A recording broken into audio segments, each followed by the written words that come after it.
Rosina. Uh, Soy Leo Alonso y estoy hablando de parte de la Academia Americana de Medicina de Emergencia, y esta es una serie en español sobre temas diferentes en el campo de la medicina de emergencia. Y hoy vamos a hablar sobre urolitiasis, piedras de los riñones, y tengo el honor de presentar al doctor Ernesto Camacho Gutiérrez. Permíteme un momento, disculpe, que tengo aquí. Él es urgenciólogo egresado del Instituto Mexicano del Seguro Social, avalado por el Instituto Politécnico Nacional, y trabaja ahora en el Hospital de Traumatología y Ortopedia del Instituto Mexicano de Seguro Social y la Universidad de Monterrey, donde también es profesor de materia de urgencias y en la planta en el Centro de Simulación Clínica. Y también participa como profesor de la especialidad en medicina de urgencias.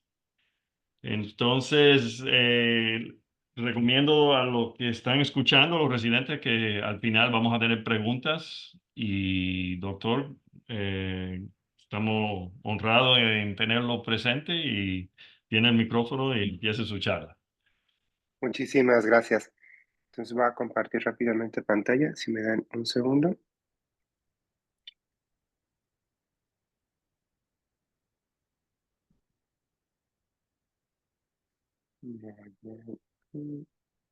¿Se puede ver la presentación? Disculpe. Sí, sí, se ve claramente. Perfecto, muchas gracias. Bueno, primero que nada, buenas tardes. Muchas gracias por invitarme a participar con ustedes. Ahorita vamos a platicar brevemente una pequeña revisión sobre qué es lo que es la urolitiasis y cómo detalles importantes que tenemos que tener en cuenta y ver qué manejo podemos dar desde las áreas de urgencias. Entonces, para esto, pues vamos a comenzar hablando sobre lo que es la urolitiasis, que pues básicamente suena como muy obvio, pero pues es la presencia de litos en la vía urinaria a cualquiera de sus niveles, y dependiendo de la definición o la palabra que estemos utilizando, esta puede ser una nefrolitiasis, que puede ser, es más dicho, que es la presencia de litos dentro del mismo riñón, o en su defecto la ureterolitiasis, que ya es la presencia de los litos a nivel ureteral en su camino de descenso hacia la vía urinaria inferior. Esto es importante que lo tengamos en cuenta porque no, ¿cómo decirlo? Ya hablando sobre cuando platicamos con urología para la valoración de estos pacientes, el abordaje y el manejo de la situación va a depender de la localización de la litiasis. Vamos a ver que epidemiológicamente hablando va a ser más frecuente en pacientes caucásicos, después seguido en un riesgo intermedio está presente en pacientes hispanos y asiáticos, y siendo muchísimo menos frecuente en pacientes afroamericanos.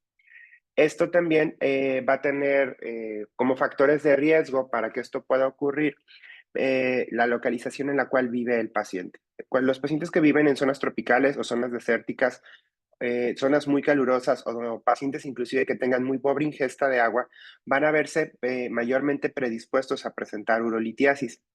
De igual manera, tenemos factores de riesgo que son propios de ¿cómo se llama? Del paciente, como van a ser la obesidad, el sedentarismo y la presencia de diabetes, los cuales también van a aumentar el riesgo de que un paciente pueda presentar una urolitiasis.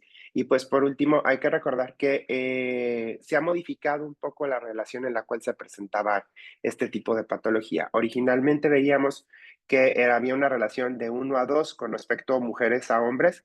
Sin embargo, lo que observamos actualmente es que la relación se ha aumentado con respecto a las mujeres. Se encontró una relación de 1 a 1.3 inclusive, de acuerdo a una serie de casos reportada en Chile.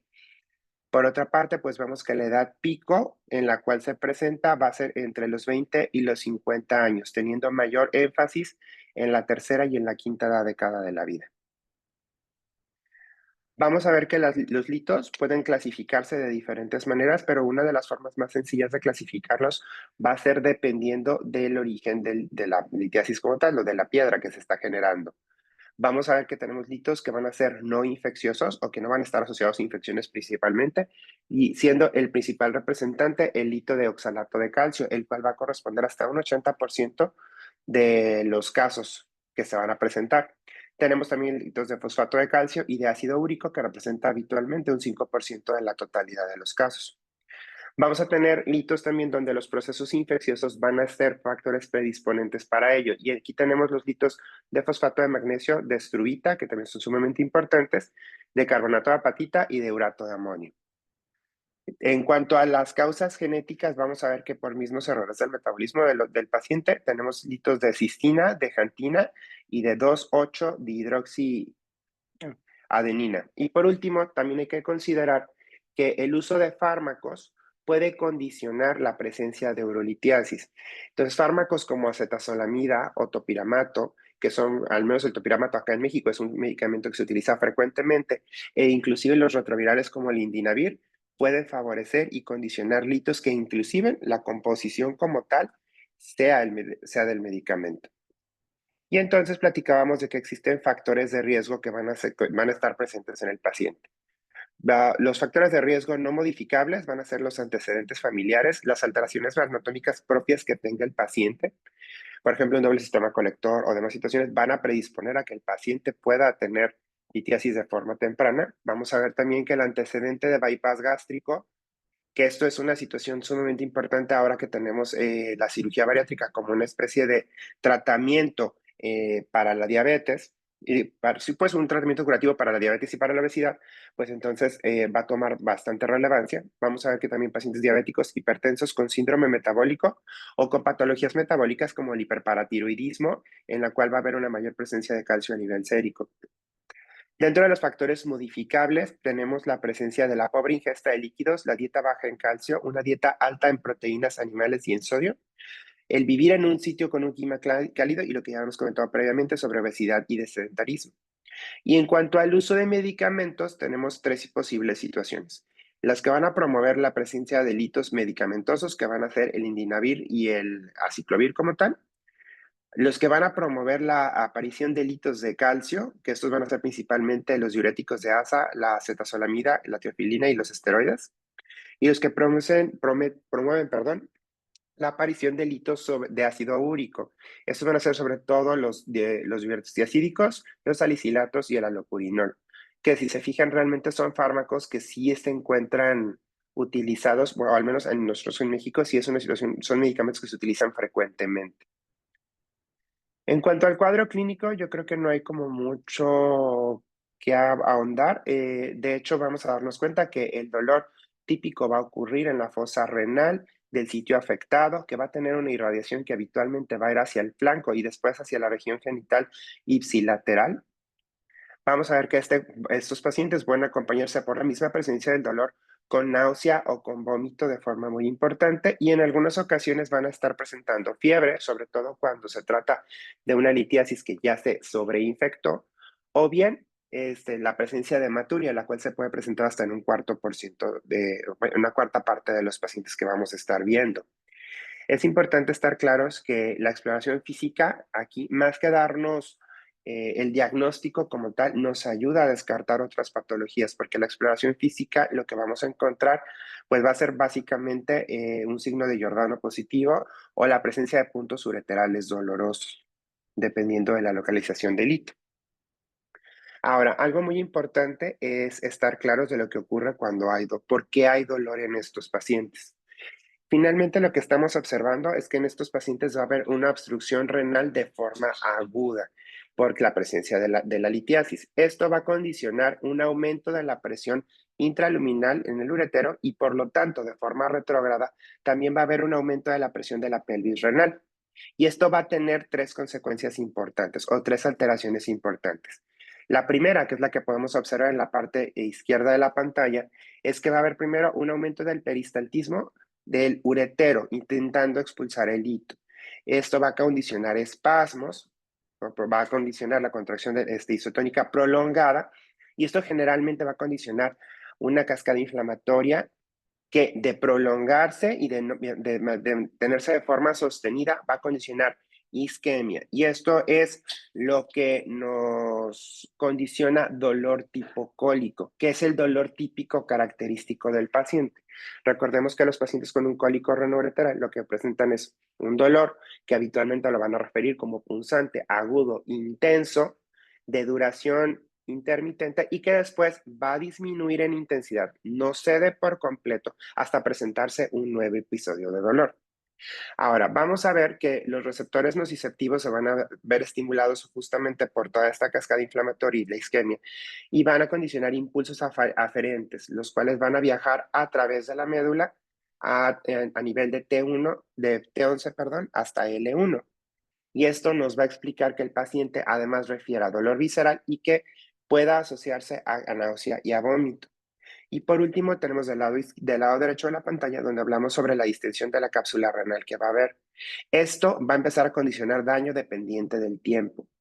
En la primera hora, hora y media, estos pacientes van a presentar un aumento del flujo renal y por lo tanto un intento para aumentar la uresis. Esto como tal va a aumentar la misma presión dentro de la misma cápsula, porque al estar obstruido tenemos el reflujo como tal más lo que el riñón está buscando como atraer una mayor cantidad de líquido para tratar de empujar el hito. Entonces, esto va a ser de forma inicial. El problema es que este mecanismo eventualmente se va a ver vencido. La presión intracapsular va a seguir aumentando, pero aquí ya el flujo renal va a disminuir y va a empezar a disminuir también la tasa de filtrado glomerular. Hasta al punto donde ya después de las 5 horas el flujo renal se encuentra francamente disminuido, la presión ureteral va a haber disminuido y también la tasa de filtrado glomerular. Y esto recordemos que la urolitiasis puede puede llegar a condicionarnos una lesión renal aguda de tipo postrenal. ¿Cómo vamos a abordar estos pacientes? Pues por laboratorio vamos a podernos apoyar con ciertas situaciones que si bien no nos van a dar el diagnóstico, nos apoya para valorar las situaciones intercurrentes que pueda haber con el paciente. Podemos solicitar una biometría hemática o un hemograma, que finalmente lo que nos va a orientar va a ser sobre todo a la presencia, bueno, en caso de que hubiera hematuria de suma importancia, pues un descenso de la hemoglobina, pero también nos va a ayudar a descartar la presencia de un proceso infeccioso agregado. Recordemos que por el mismo hecho de la urolitiasis va a haber una respuesta metabólica a esta lesión y pudiera haber una leucocitosis transitoria, pero cuando el valor del leucocitos es altamente significativo, entonces nos puede orientar hacia un proceso infeccioso agregado. Por otra parte, tenemos el valor de creatinina. Este va a ser sumamente importante porque nos va a servir como marcador para ver si se encuentra ya presente o no una lesión renal aguda. Igual los electrolitos séricos para buscar si alguno de estos está predisponiendo a la formación del hito y la proteína C reactiva para buscar proceso inflamatorio como tal. Por último, está recomendado el uso del examen general de orina o en su defecto, la medición con una tira reactiva como la que se puede ver en la imagen, donde justamente se toma la muestra, se pasa por la tira para buscar la presencia de eritrocitos y que esto nos pueda llevar indirectamente a pensar que el paciente está cursando con una litiasis ya sumado al cuadro clínico del paciente. Por otra parte, tenemos abordaje por imagen. Esto nos va a ir ayudando un poquito dependiendo de la situación que tengamos y lo que tengamos disponible de recurso. Dependiendo de la guía que revisemos, principalmente me basé por la guía europea, comentan primero que nada la radiografía de vías urinarias. Esta radiografía, desconozco cómo sea en otros sectores, sin embargo, por ejemplo, nosotros en México, mucha gente ni siquiera, ya los técnicos radiólogos no saben ni siquiera cómo tomar la proyección, dado que es básicamente como si fuera una radiografía de abdomen, solamente que los límites superior e inferior son un poquito más alto y más bajo, respectivamente. Y esta finalmente lo que va a buscar es encontrar un lito cuando este lito es radiopaco, es decir, cuando lo vamos a ver, como lo podemos ver en la imagen. El gran problema o la gran limitante que tiene la radiografía simple de vías urinarias es que va a jugar mucho las sombras, las imágenes superpuestas, y entonces pudiera no notarse. También, si tenemos un lito, por ejemplo, los litos de Struvita, que no se pueden ver fácilmente en estudios simples de imagen, pues entonces van a pasar desapercibidos y podríamos pensar o descartar el diagnóstico si solamente nos basáramos en la radiografía.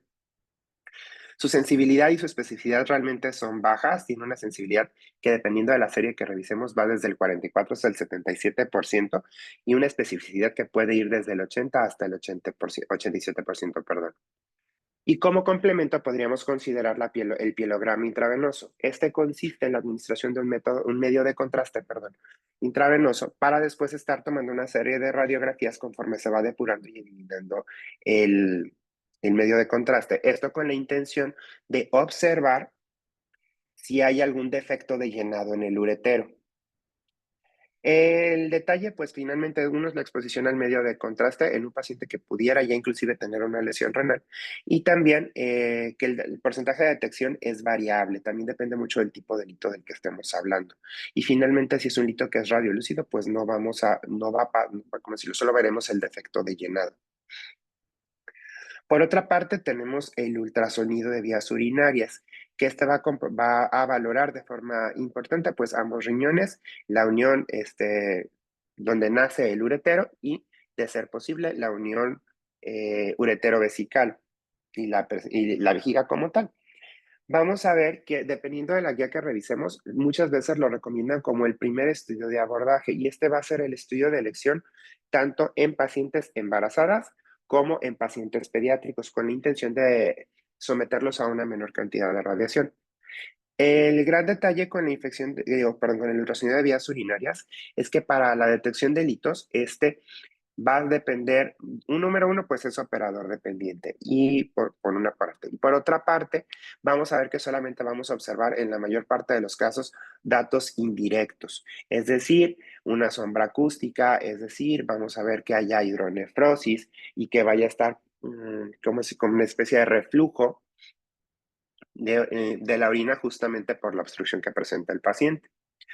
Vamos a observar que la sensibilidad es muy variable dependiendo de dónde tomemos la bibliografía, variando tanto desde el 19 como hasta el 93%, con una especificidad relativamente alta del 80 al 87%. Pero en un medio donde no tengamos el suficiente recurso como para que podamos valorar adecuadamente un paciente, no tengamos un tomógrafo, puede darnos información valiosa si es que lo notemos o lo utilizamos en el contexto del paciente. Por otra parte, tenemos la UroTac o la tomografía para valorar la vía urinaria. Realmente este es el estudio de elección. Vamos a ver que de acuerdo con la guía europea tiene un nivel de evidencia 1A con un grado de recomendación A justamente, que va a tener una sensibilidad muy alta, tanto del 96 como al 98% y una especificidad ya muy cercana o aproximada al 100%. Como les comentaba, pues realmente es el gold standard y nos va a dar muchísima información para la valoración y manejo del paciente, ya que no se puede identificar el hito, puede identificarnos y el tamaño, podemos medirlo dentro de la tomografía. ¿Sale? Otro detalle importante es que podemos ver datos indirectos si es que el hito ya hubiera pasado, va a haber alteraciones que podemos encontrar como dilatación de los ureteros. Vamos a ver también que en estos pacientes inclusive puede apoyar a que el urólogo pueda planear tratamiento para ver si el candidato pudiera ser, si el paciente pudiera ser un candidato a una litotripsia o va a requerir de algún otro tipo de intervención quirúrgica. Es importante también que estemos claros que ante la consideración con la radiación presente para el uso del estudio, podemos utilizar la tomografía con dosis baja de radiación. Esta va a ser principalmente útil en pacientes, sobre todo con índices de masa corporal por debajo de 30, donde va a tener el mayor aprovechamiento. Y vamos a ver que a pesar de que la baja la cantidad de radiación, no se compromete tanto la sensibilidad y la especificidad, teniendo una sensibilidad del 97% y una especificidad de hasta el 95%. Y por último, pues tenemos también la uroresonancia. Estas, en toda sinceridad, yo nunca he visto una, nunca hemos tenido la necesidad de realizar una, sin embargo, se encuentra descrita en la literatura y justamente se utiliza como una opción cuando tienes una paciente embarazada o un paciente pediátrico al cual no quieres exponer a la radiación y que quieres tener una valoración más adecuada o que el ultrasonido haya sido muy poco concluyente, pero nunca se utiliza como un estudio de rutina o de abordaje de forma sistemática. Tiene un nivel de evidencia 3 con un grado de recomendación tipo C. Y cuando vemos, les comentaba un poquito sobre porque muchas de las veces la preocupación es hacia los niveles de radiación a los cuales va a estar expuesto el paciente. Pero podemos observar, si observamos en la gráfica que tenemos aquí, en la tabla que tenemos aquí en la diapositiva, que justo Cuando utilizamos un protocolo de Eurotac con dosis baja, porque así es como viene configurado en los tomógrafos, vemos que realmente la dosis de radiación no es tan alta, de hecho podría ser, es inclusive menor que la que se utiliza en una pielografía intravenosa, en la cual estaremos tomando una serie de radiografías al paciente y podría permitirnos valorar adecuadamente esta situación.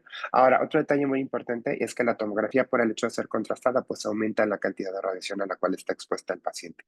Entonces, estemos conscientes de que en estos pacientes el abordaje en la mayor parte de los casos es con tomografía simple y no contrastada. Entonces, ¿qué es lo que vamos a hacer con estos pacientes? Pues una vez que nosotros tenemos el paciente que nos llega, lo interrogamos, exploramos adecuadamente la semiología del dolor, tenemos nuestra exploración física para soportar el diagnóstico y tenemos ya documentado que se trata de una litiasis, el manejo del dolor es mandatorio. De hecho, es el paso primordial e inclusive pudiera ser la indicación absoluta para un manejo quirúrgico de forma muy temprana. De acuerdo a las recomendaciones de las guías, se recomienda principalmente el uso de AINES, antes de considerar inclusive los opioides. Dentro de los AINES que vienen recomendados, sobre todo se habla de indometacina, de diclofenaco y de ibuprofeno, justamente, que van a tener buen espectro analgésico y antiinflamatorio.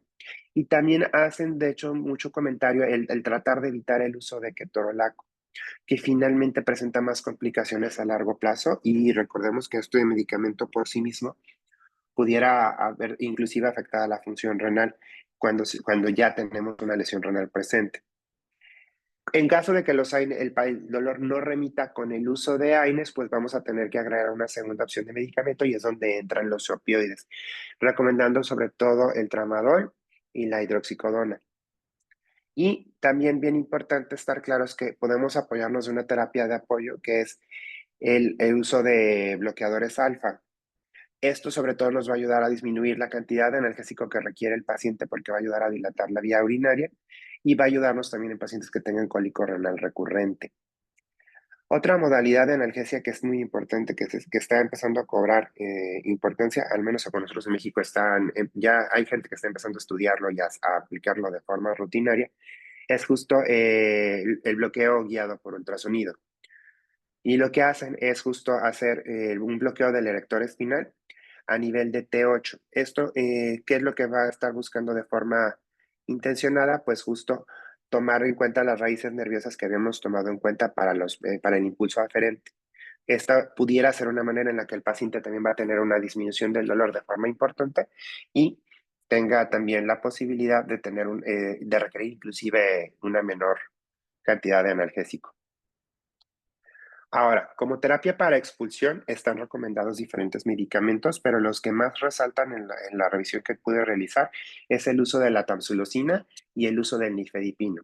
Y el uso del nifedipino lo comentan ya más como de salida. Realmente lo que nos están comentando es que este medicamento, pues sí, podría funcionar, pero la tamsulosina funciona muchísimas veces mejor.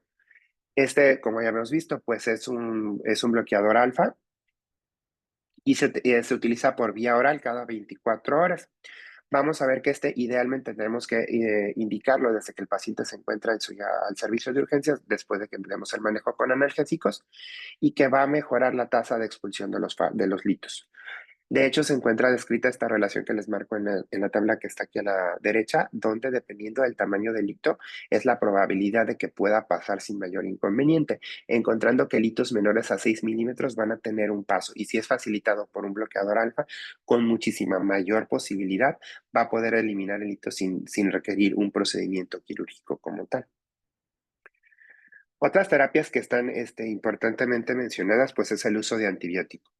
Es importante que estemos claros que el uso de antibióticos no debe de ser rutinario en pacientes con urolitiasis, sino debe de reservarse a pacientes que se encuentren sépticos o que tengan una litiasis acompañada de fiebre, de piuria, de leucocitosis, leucocituria, bacteriuria, ¿no? Entonces, no se trata de ponérselo a todos los pacientes, sino en los que digamos, ¿sabes qué? Este paciente puede tener una infección de vías urinarias asociada al hito, o que sea un hito que tenga más, que estamos pensando de un hito de origen infeccioso. ¿Qué antibiótico vamos a utilizar? Pues dependerá del bicho que estemos, o vaya, del microorganismo que estemos sospechando. Los que mayormente se reportan en la literatura van a ser la Escherichia coli, la Klebsiella, el Proteus y el Enterobacter. Y por lo tanto, la recomendación inicial es el uso de betalactámicos, de gentamicina, y en determinado momento en pacientes alérgicos a la penicilina, el uso de quinolonas como podría ser el ciprofloxacino. En cuanto a otras terapias que están un poquito más controvertidas, ok, como se mencionan, pero no tienen una evidencia suficiente, pues tenemos primero que nada la hiperhidratación. Antes lo que se decía es déjale líquidos altos a estos pacientes y esto va a favorecer a que el paciente produzca orina y entonces va a arrojar el hito. Hoy sabemos que realmente no está recomendado su uso rutinario, que realmente va a aumentar la presión dentro del mismo de la misma, ¿cómo se llama? La misma presión intrarrenal, disculpen, y solamente va a estar recomendado en pacientes que tengan un incremento de la creatinina. De otra manera, realmente no hay algo que nos indique su uso. De igual manera, el uso de diuréticos está totalmente contraindicado, sin importar el tipo de diuréticos, y el uso de esteroides en algún momento estuvo asociado al uso de bloqueadores alfa. Sin embargo, cuando uno se pone a revisar los estudios, realmente lo que encuentra es que no hay una recomendación franca y que realmente no es tan significativa la diferencia entre utilizarlos y no utilizarlos.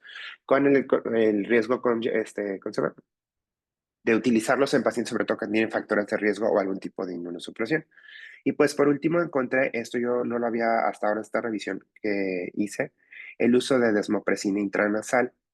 El fundamento por el cual se utilizaba o se recomendaba o se estudió fue porque había una disminución en la pérdida de agua libre, entonces esto disminuía la presión hidrostática a nivel renal.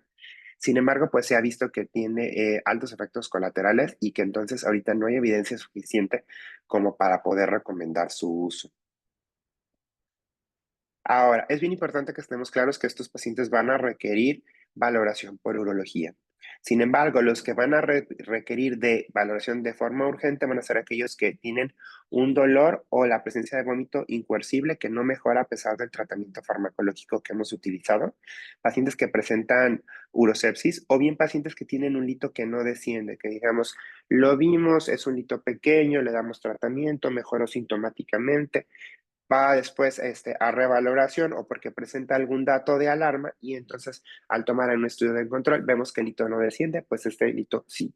A pesar del manejo no empezó a descender ya no va a bajar y por lo tanto requiere de valoración por urología para determinar el tratamiento definitivo. Y pues por parte mía sería todo. Esto es básicamente cómo se aborda el paciente con urolitiasis en el servicio de urgencias. Y pues no sé si alguien tenga alguna duda o pregunta o hacer algún comentario para aportar.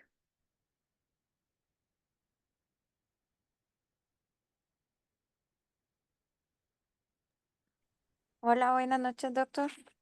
Buenas Ahorita, noches. ahorita aprendo, bueno, acá ya es tarde noche. Ah, Em, sí, ya estamos, ya también tuve medio confusión con la hora. Aquí todavía es tarde, pero no te preocupes. Dime qué te puedo servir. Realmente es un abordaje. Nosotros acá, pues, realmente tenemos el tratamiento con primero AINES, opioides, pero realmente hacer intervención todavía no, así de bloqueos y todo eso no hemos visto acá. Realmente hay solo un médico intervencionista, acá en un radiólogo intervencionista que está es como el que más nos ayuda acá en la emergencia, pero ya a ver bloqueos y todo eso todavía no, y es algo bien interesante. De hecho, es muy interesante porque es un campo que está empezando, al menos por ejemplo, con nosotros en México, está cobrando mucha importancia. Eh, de hecho, justo estuve la semana pasada en unas jornadas de actualización y uno de los ponentes, que de hecho tengo el gusto de decir que es un gran amigo, estuvo entrenándose con el grupo Ondas, si no mal recuerdo es el nombre de la asociación que lo estuvo apoyando y que le dio la capacitación. Entonces, aquí en México, en el estado de Zacatecas, ellos ya están haciendo ese tipo de bloqueos para los pacientes con urolitiasis. Y sí, lo que han visto es que han tenido una disminución sumamente importante en, en el manejo del dolor. Entonces, yo creo que más bien como dices tú, pues sí, es algo que no lo hacemos de forma rutinaria, pero de alguna manera, con toda la importancia que está tomando el ultrasonido, creo que para allá vamos, ¿no? O sea, finalmente esto es algo que va a empezar a ocurrir ya con el manejo de nuestros pacientes. Y entonces es como interesante empezarnos a capacitar justo en esa área, porque es eso, tanto ustedes como nosotros, ahora sí que jovencitos, intermedios y ya grandes, tenemos que seguir evolucionando como va evolucionando la medicina.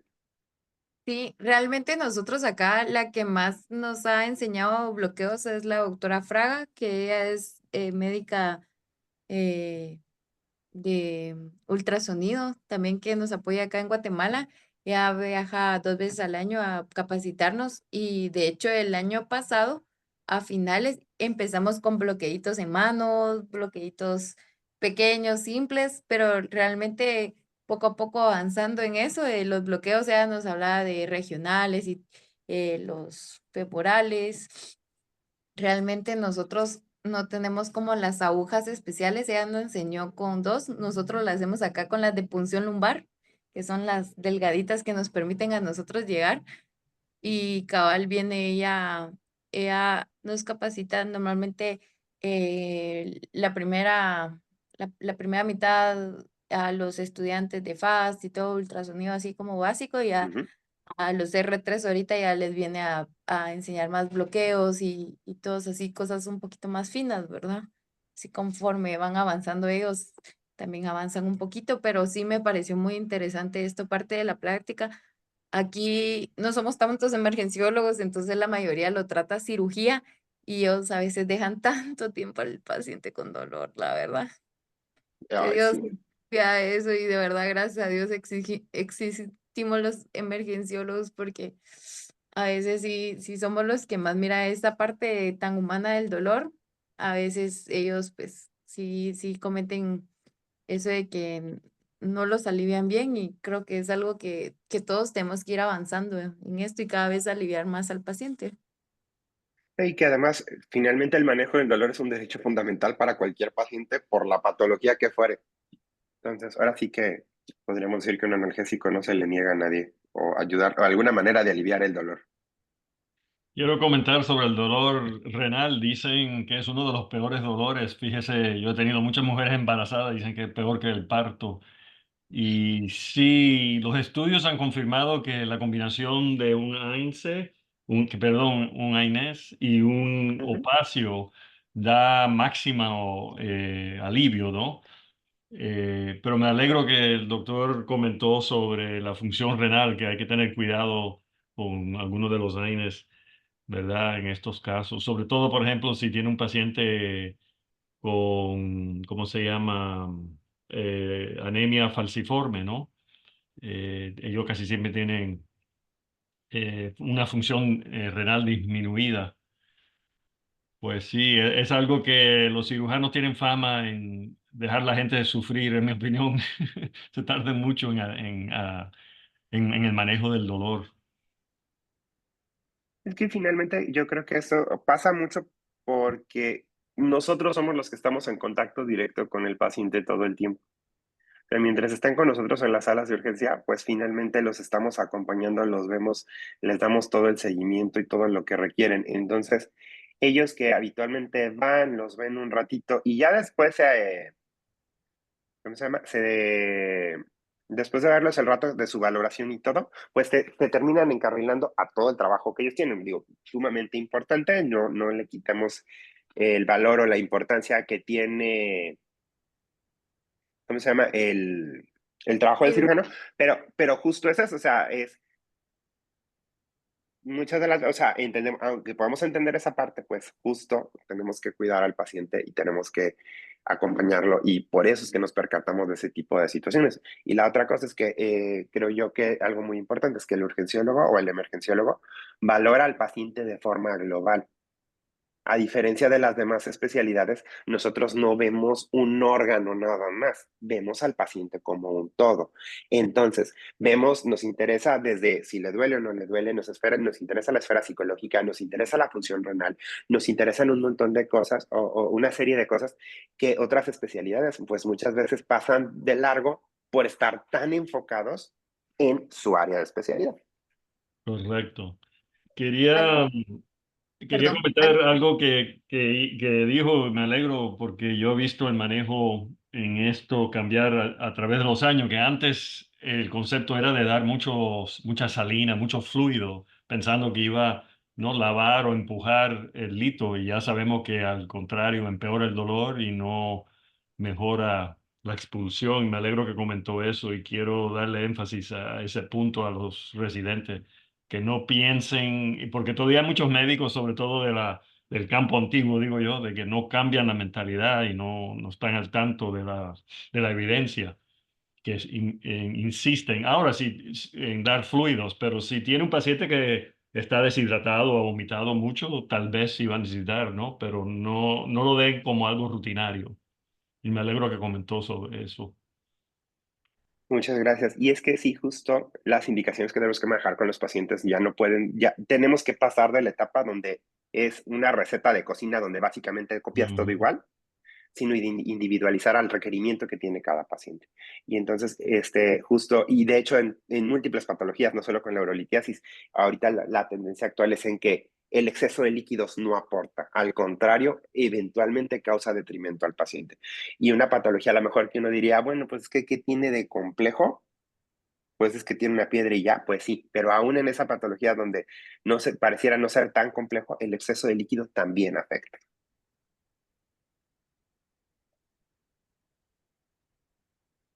Sí, Sí. yo creo que nosotros, en nuestra experiencia también, cosa que ha ido cambiando y gracias a Dios, nosotros tal vez llevamos, quiero ver, tres, cuatro, seis generaciones de emergenciólogos acá en Guatemala. Entonces sí se ha visto el cambio de, bueno, ¿qué le ponemos para el dolor? Le preguntan a uno. ¿Qué más le ponemos para el dolor? Entonces, sí creo que ha ido cambiando un poquito acá la mentalidad de los que rotan con emergenciólogos a los que, pues, obviamente no pasaron con emergenciólogos. Sí, sí hubo un cambio. Eh, Creo que también los empujamos un poco porque es como nosotros poniendo vías centrales con ultrasonido y nosotros así como, no, nosotros solo ultra. Entonces sí fuimos empujando un poquito a ellos a ir cambiando a no usar el ultra, ahora ya quieren usar más el ultra y sí hubo ese cambio. Igual ha sido con el manejo del dolor. Creo que antes solo seguían una receta de cocina, era solución salina, tramadol, y si no funciona, rosiverina, y si no, pues ahí el paciente que mire qué hacer. Entonces, sí, ahora creo que han ido a decirles muchas veces de que no sabemos, ¿va? Si son sinceros, le pusimos ya esto, ¿qué más le podemos poner al paciente? Ustedes que manejan un poquito más las drogas, dicen ellos. Entonces, sí, es como, ponerle esto, ponerle un fentanil o aliviarlo así. Sí, y es que de eso se trata finalmente, de hacer equipo, de que trabajemos en conjunto. Porque el abordaje del paciente, o al menos yo soy un fiel creyente de que el abordaje del paciente siempre debe de ser como una dinámica de equipo, que no entra el ego de decir, es que es mi paciente y está en mi servicio y entonces yo soy el que hace más. No, se trata de hacer lo que beneficia al paciente y ya dejar de lado esa época de la medicina en la que solamente nos preocupa, no, yo primero, porque yo, y entonces yo me paro el cuello. O sea, no, eso no aporta nada, no suma nada, y al contrario, muchas de las veces termina cayendo en detrimento de lo que puede, del manejo que va a recibir el paciente, y por una situación tan ridícula como el ego, como el ego de cada quien. Sí, pero sí, eso sí, al principio de nosotros, yo pues fui la tercera generación al principio de nosotros, ay Dios, era un choque con nosotros y hasta que era como, hay un paciente en choque, vaya en los emergenciólogos, ¿va? Y así poco a poco fue abriéndose el espacio, pero sí, sí, costó un poquito eso lo del ego, pero creo que poco a poco vieron cómo pacientes mejoraban, entonces creo que sí, sí ellos supieron, bueno, hasta aquí, ya después que se encargue, igual es un cólico, pero para nosotros era alguien que se alivia y sí recuerdo así varios pacientes, incluso uno de ambulancia que no se aliviaba con nada hasta que le pusimos, creo que fentanil fue lo que teníamos, le pusimos fentanil y después el señor así como, ¿qué pasó? Qué rico, gracias, ya me voy. Sí.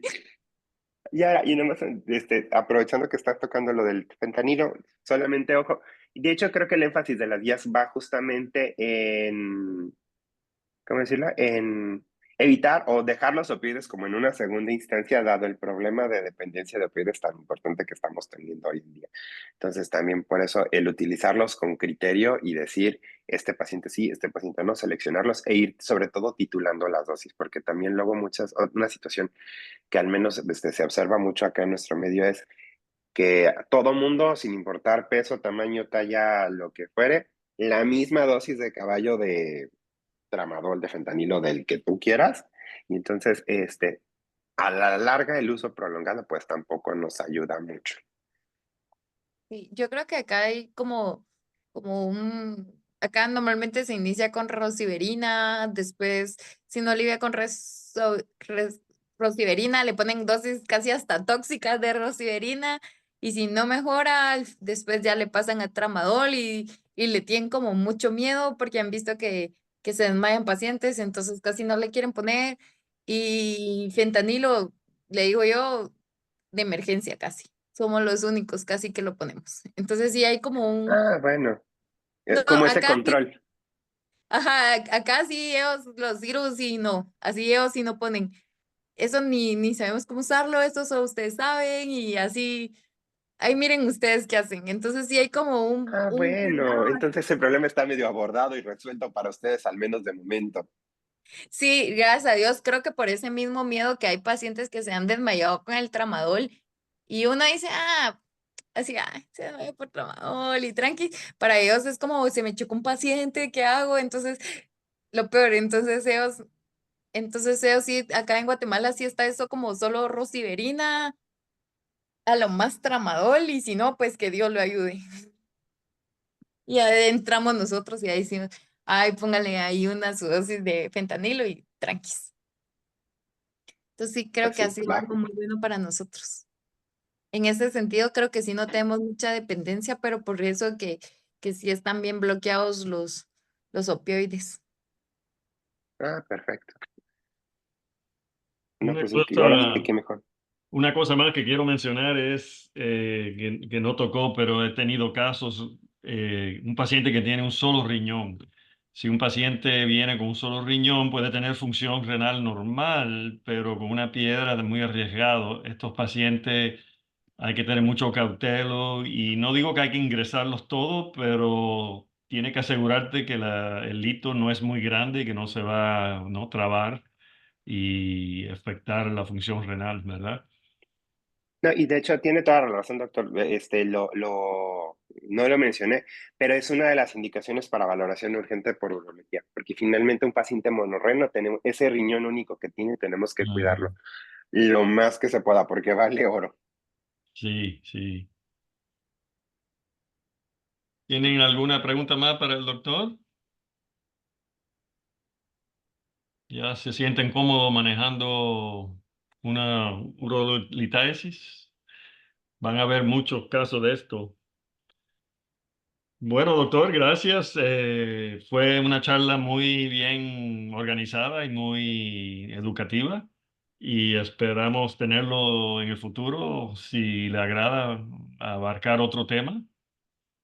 Y gracias por participar y tenga buena noche y hasta la próxima. Claro, muchísimas gracias por la invitación y con todo gusto, si hay otra oportunidad de participar, con mucho gusto. Sale, Bueno, que tengan muy bonita tarde o noche donde quiera que nos encontremos. gracias, gracias. Adiós a Gracias, todos. doctores. Feliz noche. Buenas noches.